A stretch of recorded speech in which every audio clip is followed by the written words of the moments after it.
राष्ट्रीय समाज पक्षाचे अध्यक्ष महादेवजी जानकर सध्या आपल्यासोबत आहेत। आपण त्यांच्यासोबत चर्चा करूयात। राज्यभर सध्या ईव्हीएम मशीन घोटाळ्याची जोरदार चर्चा सुरू आहे।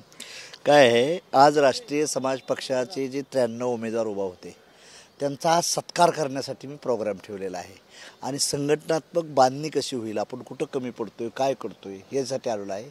ईव्हीएम मशीनचं माझा स्वतःच पक्षाचा एक उमेदवार सुनीलदादा बंडगर, ज्याचं गाव अक्कलकोट मतदारसंघात आहे, त्यांना अतिशय खर्च आणि मोठ्या ताकदीनं लढवतं, तिथं ते स्वतः मतदानाला गेला तर तिथं 0 मतदान आलं आहे। तर आपल्या माध्यमातून एवढंच मला म्हणायचं आहे, लोकशाही जीवन ठेवायची असेल तर माझा उमेदवार माझ्या पक्षाचा स्वतःला मत देत नसेल तर ह्याच्यापेक्षा दुर्दैव काय असेल। म्हणून ईव्हीएमची चौकशी योग्य लेवलनं झाली पाहिजे, ही आमची राष्ट्रीय समाज पक्षाची भूमिका आहे। पण त्याचबरोबर पक्षाचं संघटन देखील वाढलं पाहिजे, ही महत्त्वाची भूमिका आहे। म्हणजे नुसतं ईव्हीएम मशीन एकच नाही, आपल्याला संघटनात्मक काम बी वाढलं पाहिजे, त्या दृष्टीने आजचा प्रोग्राम आणि सत्कार ठेवले कार्यक्रम। साहेब, भूमच्या एका प्रचार सभेमध्ये बोलताना तुम्ही मला मुख्यमंत्री नाही पण मला 5 मिनिटाचा पंतप्रधान व्हायचं आहे असं तुम्ही बोलला होता, त्याचं गणित नक्की काय? वेळेस आमदार माझे खासदार वाढतील त्यावेळेस त्याला अर्थ आहे। आमदार म्हणजे मुख्यमंत्र्यासाठी मारामारी चालली होती, पत्रकारांनी विचारलं तर मला काय मुख्यमंत्री व्हायचं नाही बाबा, म्हटलं माझा जो आमदार निवडून येईल त्याला मी मुख्यमंत्री करायला संधी देईल। सध्या राज्यामध्ये बघितलं तर मुख्यमंत्री पदाची किंवा गृहमंत्री पदाची एक जोरदार चर्चा सुरू आहे। म्हणजे निकाल लागल्यापासून पण अजून सत्ता स्थापन होत नाही।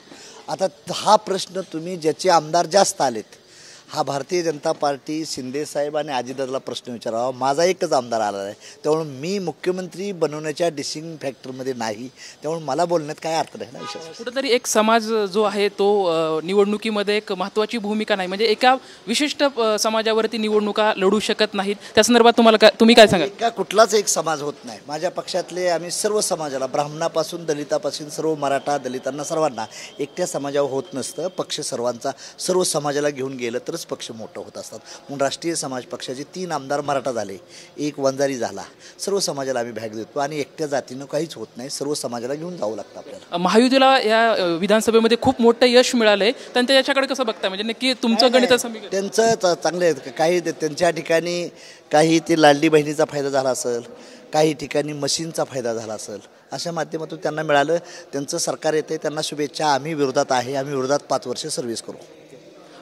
महायुतीच्या विरोधात आम्ही आहेत, आम्ही एकत्रित बांधणी करणार आहोत आणि त्यांच्या विरोधात लढणार आहोत, अशी प्रतिक्रिया या ठिकाणी महादेव जानकर यांनी दिली आहे। कॅमेरामॅन आप्पासाहेब मोहोळकर सोबत लक्ष्मण जाधव, TV9 मराठी, पुणे।